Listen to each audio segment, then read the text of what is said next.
Welcome to the Volvo Ocean Race. This is the picture just 4 hours after the start of the race in Gothenburg. We are sending you live images from our helicopter that is shadowing the fleet.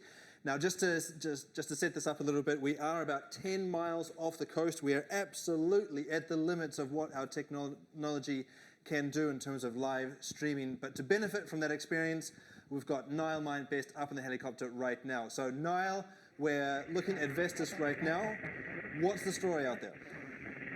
Well, the big story is that since this start here, we've seen the breeze change. I mean, you're seeing what we can see right now. We're hovering just behind Vestas 11th Hour Racing, and the wind pressure is down. As these boats left Gothenburg, we saw crew members with legs over the side. In the last 20 minutes or so, there's been a bank of cloud, a line of pressure that swept over the fleet, and the boats on the right-hand side had to tack quickly in order to hold on to the group at the left. At the moment, you've got the view of the tracker, but I can tell you what we can see. Dongfeng Race Team is sailing over the top. They're in the lead and they're looking comfortable. Vestas 11th Hour Racing is now trying to sail back into the breeze, and that looks a little bit stronger on the left-hand side. So, micro moves in the weather out on the course right now, but the fleet still, I mean, well within visual range. They can all tell how each other is set up and how best to attack the opposition. That's right. Offshore sailing is one of those sports that does look better on TV rather than Niall's perspective. As amazing as it is to be up in the helicopter, you don't really get the full picture. So you watching at home with the tracker and now with these images get the whole picture. Just to put this in perspective, the wind went basically from the west to a little bit east of north in 5 or 10 minutes. That's what forced all of the boats, all of the fleet now, to tack over. So they're all now on starboard, heading, well, I'm looking at the conditions right now, and the boats are sailing anywhere between a course over ground of 300 to 325. So that's north of west at the moment, to put that into perspective. Now, across the fleet, there's a split of about 3.5 miles east to west. You've got Dongfeng Race Team all the way out here on one side, and then on the opposite we've got Brunel here, and then Mafre. They had a bit of a challenging start that's put them on the back foot. We'll look at that later. But Niall, it sounds like you're with Dongfeng at the moment. You're with the race leaders. Tell us what you're seeing out on the water. Yeah, well, as you say, we're with Dongfeng Race Team at the moment. Obviously, helicopter fuel is a bit of a commodity that we can't place too fast and loose with. So we're on a bit of a timer here, and we're trying to check in with all the boats. With Dongfeng Race Team right now, what we're seeing is a boat that's tacking over on starboard, and they are crossing the boats out to the left. Now, if you were watching departure from Gothenburg, you'll know that Dongfeng Race Team were quite brave in their decision to tack over to the right-hand side and play it close to the coast. Even when the breeze on the left started to pay, Team Brunel, Mafre started to look a little bit stronger, Dongfeng Race Team stuck to their guns, and now it's really coming good. They've done well, they've chosen the right time to tack over and come through, but they need to get through this bank of cloud in the next 10, 15, 20 minutes, because right now Mafre and Team Brunel are slightly sailing in different conditions. It's a razor-sharp line on the breeze, but the next 5-10 minutes are going to be very telling. So, Niall, from your perspective up in the sky, can you actually see the wind line? You can see the fact that the boats are sailing in different wind? Yeah, absolutely. We've got a really clear sky. Well, I mean, clouds, but the difference in the clouds, the difference in the breeze, you can see absolutely crystal clear on the water. Dark patches, razor-sharp lines coming across the sea. And also, you can just see how upright these boats are. We're just tracking along at the moment, flying sideways. I mean, hats off to the helicopter pilot. We're flying sideways right now with Dongfeng Race Team.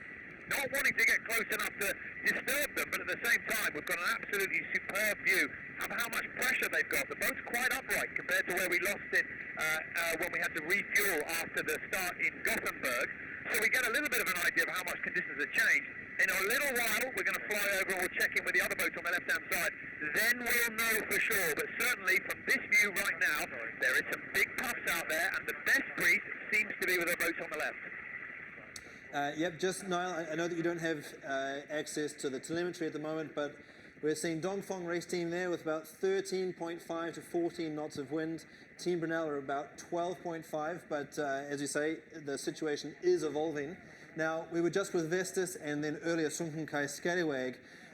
What can you tell us about the way that these boats are set up? Do they all look identical in the way that they've got their stack, their twist, clearly all of the same sails as well? Yeah, at the moment they all look pretty much the same sails. The three boats that we've seen close up, Sunkenkai Scallywag, Vestas Leventhal Racing, and now as we're following Dongfeng Racing, they're all set up the same way. We haven't yet checked in with the rest of the fleet, and I think we're going to start making our way over there shortly. But one thing to note is that the stack has all started to go forward. It's only been 10, 15 minutes that the breeze started to go soft on that right-hand side. Maybe, as you say, looking at the telemetry, the breeze is starting to come back up and Dongfeng Race Team is in similar, maybe even better conditions than the boats on the left. But one thing that has changed is the stack has gone forward. And Conrad, we've spoken about this time and time again. It seems to be one of the primary controls of how to balance the boat as the breeze changes. The crew are in the boat. They seem to be settling into their watch systems. We're seeing, a handful of sailors on a couple of the boats. Dongfeng Race Team right now still having 6 people up on deck right now, so they've still got a little bit of work to do. But the boats are realising that, this is a sprint, but it's still going to be about keeping a little bit of energy in the tank. There's still a lot of miles to go right now, and it does feel like we're on the verge of offshore. The sun's getting low, and the sailing, the battle is going to rage on. Now, Niall, as we zoom into the cockpit here of Dongfeng Racing, you're quite right. Most of the crew is up on deck and are actively involved in the small tweaky details of how to make the boat go fast. In your time in Gothenburg talking with the sailors, what sort of sense did you get from them as to how they're going to play this race? As you say, the sun is going to be going down shortly. Normally, you'd be looking at getting a couple more layers on and going off watch, but do they really have the liberty to do that this time? Well, I think that's a really interesting point, and there's a whole book we could write about the psychology of the way that these sailors are going to be attacking this short leg. It was meant to be 700 or around about there, 700 nautical miles. It's been extended at the moment to 1,000 nautical miles, yet still it's a short leg. It's only going to be half that we're going to see the big breeze. After that, we get the light winds of the high pressure forecast to be sitting right over the finish line when these boats come in. So there's an argument. Use up your energy in the first bit. That's where you're going to be needing it. The second half, it's all going to be about the brain power. The trouble is, how much have you actually got left in the tank after 9 months? One thing I can tell you, though, the momentum with Team Brunel is very much real. Mafre should be worried about the Dutch boat and how much speed they have. We're moving around the course now. We're going to check in with Team Axonabel and then keep making our way around. But what I can tell you, Conrad, asking around these boats, the top three were just as secretive as ever about what they were doing to go fast. Now, regarding that, are there any new sails coming on board? We learned that Team Brunel had fresh fruit, as Bauer Becking said, for the last leg. Is there anything left in the can for these boats, aside from what the crew can do? I don't think so. I think that we have absolutely reached a point in this race now where all the miles and all the distances covered is just going to come down to this final leg, and that is going to rest on the shoulders of the crew.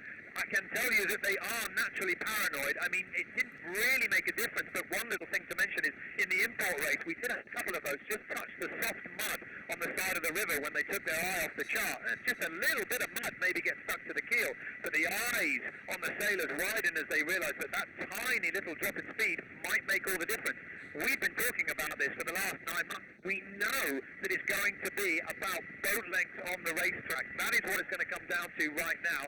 And so all these teams are going to be very paranoid about what they can do. The boats look in great shape. On the pontoon in Gothenburg, we had all the fans being able to come down, get really close, and even one of the fans was asking me, is that the same paint job? Is that the same boat? Yeah, absolutely, that's the same boat. The boats have lasted up really well. There's no reason now, there's nothing that these sailors can pull on that they haven't already exhausted, except for their determination and their level of expertise. And this is the boat that looks brilliant, particularly out on the water. They've got clearly sponsored by Team Axonabel, and they actually have a pearlescent element to their paint, so it does shine beautifully. Sadly, it's a overcast sky. We can't see it really pop, but it's incredible to hear you say that. The boats have been impeccably maintained all the way around the world, and as you say, clearly the sailors are used to having perfectly shiny boats. We can see that there with the freeboard and the shiny hull. So remember, this is the only new boat in the fleet. Every other boat has gone around the world already, but frankly, you can't tell them apart when you're looking at them on the pontoon. They are absolutely identical. They weigh the same. They were all painted using international paints during the course of the last refit, and frankly, they look spectacular. And what's really amazing, Niall, is that we've seen these boats go absolutely hammer and tongs all the way around the world, 45,000 miles, with no major breakages. I completely agree. I mean, there was some skepticism on the Volvo 65 as to how it would perform. Would it match up to what we've seen in the past with some of the 70s? Arguably, yeah, more powerful, faster. But these 65s, I think, have won an audience, and they've really made people understand that if you make a boat that's going to be able to last in the conditions, the sailors can push it pretty hard. And we saw that. Team Action and Bell, we've just flown past them at the moment. We're making our way around to the boat's first left, but Team Action and Bell now holds the outright record on the Volvo Ocean 65. And you were mentioning about how good they look. I quite enjoy that little competition that the sailors and the fans have about which one of these boats are, the best looking boats. I quite enjoy that little bit, because when you've got these 7 boats on the pontoon in Gothenburg, they look bright, they look shiny, and it's quite a spectacle indeed. Well, they certainly do look nice and bright and shiny, and there's one boat out there with a nice, bright and shiny smile on the team, and that is certainly Team Brunel.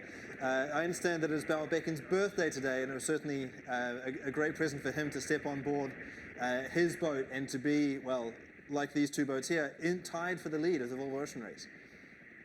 Yeah, absolutely. It was his birthday a couple of days ago, I think. Andrew Cape, his navigator, he's also got his birthday this month as well. So, I mean, there'll be everything to celebrate. Sailing steam sailing into the Hague.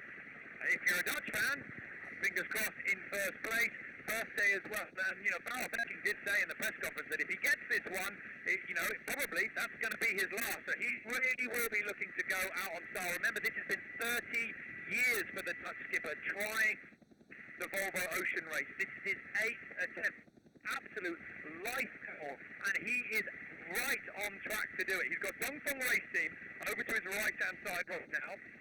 They look best on the race course at the moment, but Mafre, the other contender, they are far down. The Spanish boat has not been able to pull back the distance that they lost in that first sprint out of Gothenburg. Now, we'll talk about the start. We've got a couple of reruns to show the audience in a moment, but what can you say about the fact that we've got the top 3 boats here? Brunel on the far left, Dongfeng in the distance, and then Mafre in the foreground. We've got the top 3 boats in shot right now. Tell us a little bit about the fireworks that we can expect over the next couple of days, Niall. We've got to be honest here, haven't we, Conrad? All the way back at the end of leg 3, we were already planning when Mafre continue the way they're going. They're going to have the race wrapped up with a couple of legs to spare. Then suddenly Dongfeng Race Team appeared on the scene. Okay, we're going to have a 2-way battle. That's fantastic. Now we've got Team Brunel. Nobody would have predicted it at all that it was going to come down to this final leg between 3 boats. And the fact that we've got the 3 of them all chasing each other up the left-hand side, that's to do with Dongfeng Race Team tactically now conceding and saying, okay, now it's time for me to come over onto this side. Wherever these 3 go on the race course, the navigators, the skippers, the crews on each boat will know exactly what is going on the other. They're not going to keep their eyes glued to the other boats. Any small adjustments, any small little movements in the breeze, they're going to be ready to amend what they're doing as well. It's going to be absolutely unbelievable. But one thing is for certain, every single person in this fleet knows that no matter how far you push in the opening stages of this list, you have got a very tricky approach to the finish line in Hague coming up. You've got to keep a little bit of brain power in the bag to solve that one. Well, certainly they'll be doing their best to protect their navigators and allow them to come up with this sort of moving chess and implement an incredible strategy. I think that's Xavi Fernandez on the grinder in the middle of the cockpit there, giving giving you a bit of a wave. Blair Tuke just in behind him, waving to you as well, Niall. So you're obviously well received. What do the conditions look like? Do they want you to go around to the windward side and give them a little bit more puff, or do they look fully powered up? Well, I think in the last minute 30, they've actually crossed the wind line we were talking about when we first came on air. And you'll have to confirm on the tracker, but certainly Mafre right now, ahead of them, steady. They might be in for just a couple more knots in the next sort of 5 minutes, but that's me sort of guessing rather than telling. And it looks like the fleet, the conditions-wise, are sort of settled a little bit. By my eye at the moment, as we pull up high over Mafre and we get the bird's-eye view, Sunhong and Scallywag still look a little bit light, but the Spanish team right now will be pleased that they can start relying a little bit more speed upwind to try and outpace Team Axon Abao and outpace Dongfeng Racing. They're going to have a little bit of work to do right now. And Conrad, just one thing you do mention, Xavi Fernandez on the pump. It's remarkable you consider that Xavi Fernandez, his skippering style, he does not skipper from behind the wheel. He's in the cockpit, in with the crew, and that's a very different setup from the other boats. Well, yes, that's right. We've seen a variety of leadership styles all the way through, from the very sort of egalitarian one with Charlie Enright on Vestas 7th Hour Racing. We've sort of seen this almost avuncular Uncle Bauer-Becking role on board this boat here. But as we have just now zoomed into Bauer-Becking's boat, it looks to be a hive of activity. There's a new sail that's furled up on the deck that's getting plugged in on the bowsprit. Can you give us some sense of what's going on and what sail might be going up? As you say, absolutely a hive of activity. We've got 4 crew members on the deck at the moment. The halyard is being passed around the forestay. Now, there's quite a bit of chop at the moment, so you might be able to see the crew really being bounced around. They're actually, a moment ago, they were resting against the sail that's up at the moment. I believe that is the J1, Hankton J1. They're getting something ready out of the bag. I can't yet see which sail it is that they're going to be using, but they've got everybody in the cockpit ready to go on the grinders. 3 now on the foredeck, so they can see a little bit of a change in the breeze, potentially coming up, or they've sailed through it. It does look like still they're underpowered considering where they were, and you'll have to confirm this for me on the tracker. My sight isn't good enough to see the next mark off the coast of Norway, but they seem to be making pretty good progress at the moment to the north. They're far more lifted than we expected. Yeah, it's a little bit tricky. I'm looking at the names of the sailbags on the stack, trying to figure out which sail it could be. And indeed, I was just about to ask Sam Madsen, the race expert, who's got a pretty sharp eye as well. Now, logically, going upwind, they're in about 12 knots of wind at the moment, so it's a little bit light. And you have said that even with the evolution of the wind, the boats don't quite look fully powered up. So my estimation is that they would be going to the J0.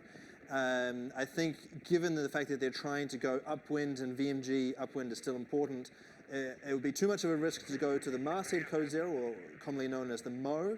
But it's fascinating to get this perspective here, because we've been watching and hearing about sail changes for 9 months now, but it's very rare that we get this perspective and actually see it happen live in front of us.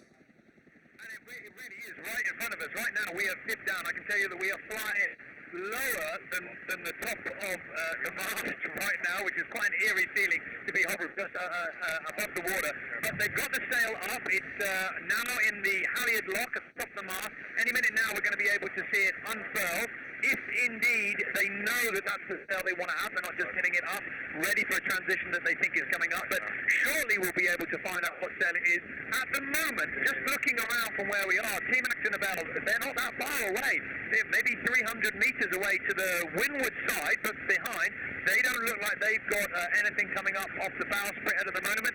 Round my side, Mafre, they're not changing anything either. So this change that we're seeing from Team Brunel, this is the first sail change that we've got in the group right now. And Conrad, by my eye at the moment, I mean, that's a nice long foot in that sail, plenty of power. Yeah, for sure. This definitely looks like the Mo or the masthead Code Zero. I was just about to say that I saw the sheet going all the way towards the back of the boat, so it wasn't the smaller blade Code Zero. This is the Wampa. This is the sail that is super, super flexible. You can use it going broad reaching in strong conditions, and as we're seeing here, upwind in the light when you really want to push and make an impression on the fleet. So we've got Bauerbecking on the helm there. Do you think that this is his moment to attack? I think absolutely. I think he's maybe seen Dongfeng Race Team coming over from the right-hand side, and maybe just as we sort of pan around, we're going to stay with the action on the foredeck. And as you can see, there's a lot of work going on here because, as we've said on the Daily Show over the last 9 months, getting the J1 down and away is the most painful operation you can do on these boats. They're all hanked on. But up to windward, ahead of this boat, what the crew at the moment with this manoeuvre is sailing is still quite a bit of cloud activity. Maybe this is a case of Andrew Cates saying, we can lose 5, maybe 10 degrees, we can sail a little fast, and he's trying to connect the dots. It's a skill that all the boats have honed over the last 9 months, and Team Brunel, certainly with the results they've had over the last 4 legs, he's doing very well at that.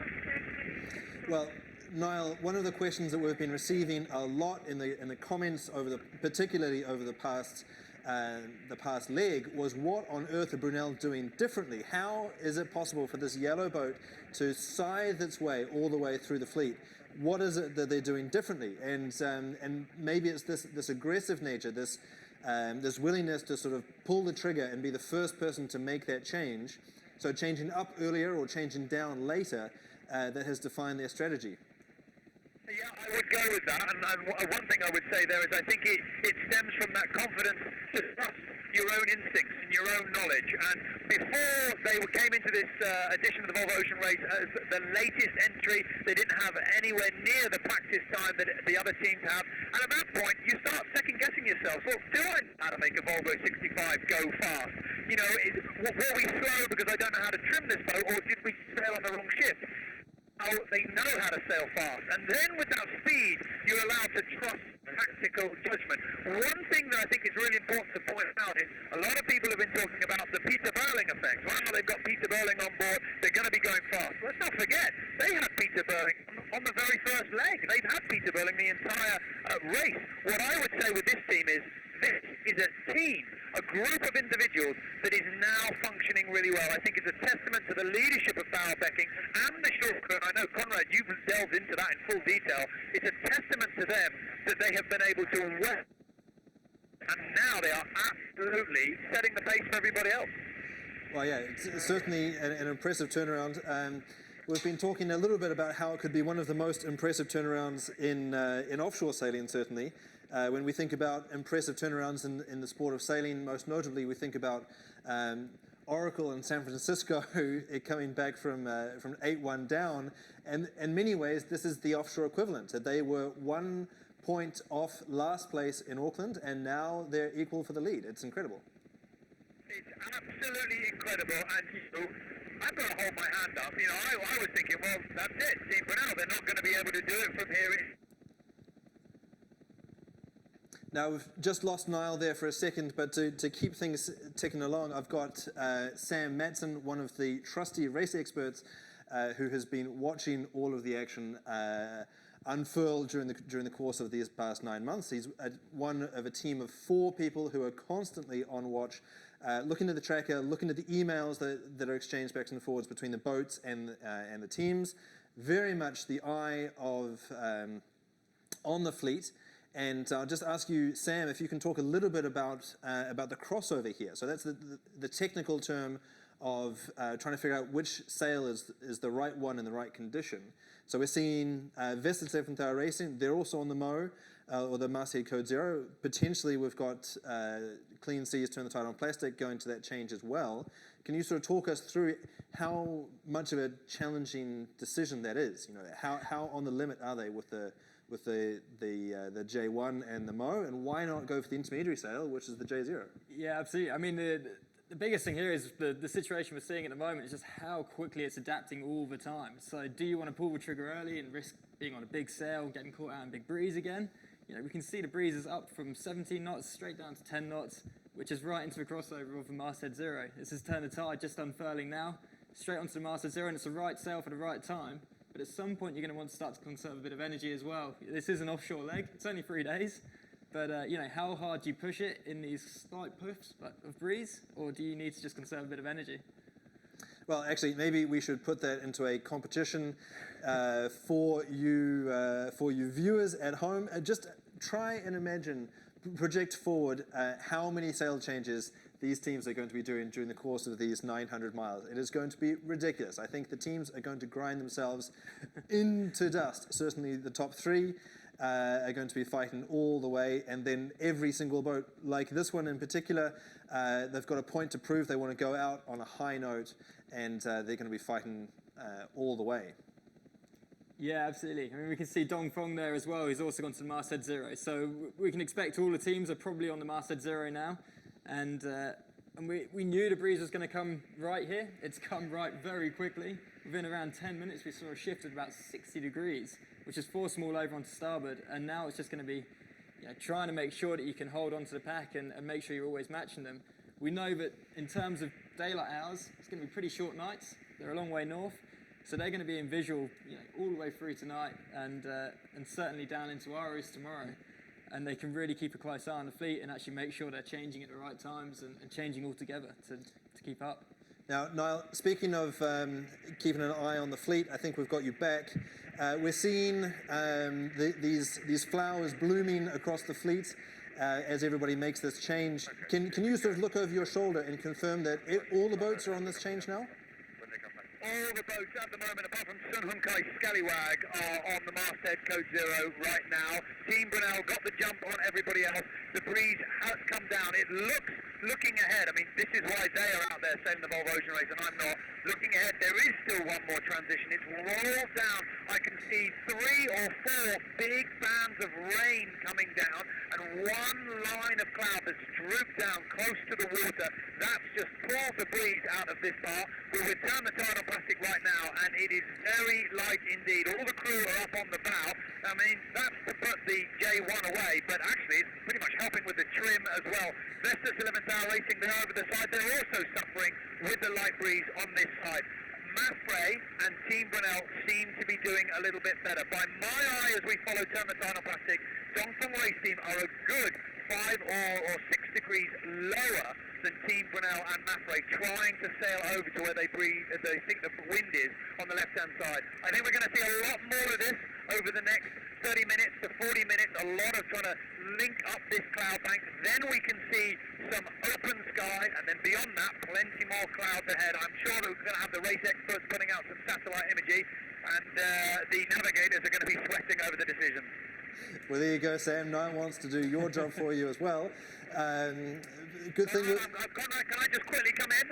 I've got the signal from the helicopter team here. We're going to have to go, so I just wanted to say a goodbye. Thanks very much, guys, for letting us sort of dial into you. We will see you on the next one. We're going to have to break away. Fantastic. Well, thank you very much, Niall. It's great to have your perspective up in the sky. Enjoy your flights. Bon voyage. Will do. Speak to you soon. Cheers, mate. So just while we continue to look at these images, Sam, I've got a question for you. Niall was talking about the fact that there were rain clouds to windward. Now, in the kind of close contact, short-handed sailing that you've done in the Figaro class, what would your thought process be? If you're Turn the Tide on Plastic right now, watching here in the middle, and you're seeing rain potentially coming this way, does rain always mean more wind in this case, or not? Certainly not underneath the clouds. You'd be pretty wary about getting sucked in underneath a cloud, especially as it's kind of just dumping down with heavy rain and things. We can see there Dongfeng are deliberately trying to get down low and potentially sail down onto the line of Brunel and Mapfre further into the west there. So just in terms of the strategy, you think that they're sailing more in a curve to try and get in front of these guys here to limit the possible damage that the other pack could do? Absolutely. I mean, you want to, if you can be in front, you want to be directly in front, and you can kind of protect your gains as you go. The cloud activity throughout tonight is going to be really active. We're expecting to see some potential of actual thunderstorms as well. coming down from the fjords up in the north, and all the teams are going to be working super hard, as we've just seen now, to actually be adapting all the time to a changing breeze. Now, talk us through a little bit on this map as to what we can expect in the coming. We've just lost our telestrator, actually. So we've lost our ability to write on the screen, sadly. But basically, talk us through what we see here. On this model, it looks like there's more wind on the western side. Is that what you're seeing in your model as well? And yeah, absolutely. How does that affect the routing? We know out in the North Sea at the moment that the breeze is on. We've got the Legends race going on at the moment as well, and we know that they're about to come around the top of Denmark and into some pretty big breeze. The fleet, the Volvo 65s, are actually just going to be facing these northerlies. It's going to be funneling down through the fjords, and we can also see a lot of cloud activity associated with a low pressure system out towards the east, and that's what's developing the northerly breezes at the moment, and a lot of instability in the breeze as well with the cloud activity. So super reactive conditions, and it could be anyone's game. Hopefully not as much of a gamble as what we've seen in the past with things like the doldrum effect and things like that. So it should hopefully be a first in, first out, but they're going to have to be on their game to make sure they're changing at the right time, reacting to the wind shifts and the big breeze increases. Okay, so I apologize again for not having our telestrator up, but basically that big clump of red on the left-hand side, so all of the strong northerlies, when will that hit the fleet? And what will they be doing when that happens? Realistically, that's not going to come too much into them whilst they're sailing around this Baltic section of the course. That's going to be waiting for them when they escape the Baltic, and then some pretty big breeze all the way down in towards The Hague. We will see them come up around the mark off Norway here throughout the early hours of the morning, and then it's downwind sailing, probably around kind of 15 knots. So you can see there that the wind's actually dissipating as time moves on. There will be bigger breeze though once they get around the top of Denmark and start sailing downwind towards The Hague. Very good. Okay, well, I just wanted to keep you, the viewer, in mind here, because pretty complicated routing, as you can see there. We took away the crystal ball on the tracker because, frankly, life just gets a little bit too complicated, because you're going to have to think for yourself on this leg. If you're looking for weather, well, the weather is still on the tracker itself, but if you want to look forward in time, then I suggest you go to squidsailing.com, who are a partner of the race, and you can do your own weather analysis there. However, we saw out on the tracker that Mapfre were in a little bit of trouble. Let's sort of wind the clock back here and look again at their start and see how they got themselves into a little spot of bother at the start line, and then how that affected them later.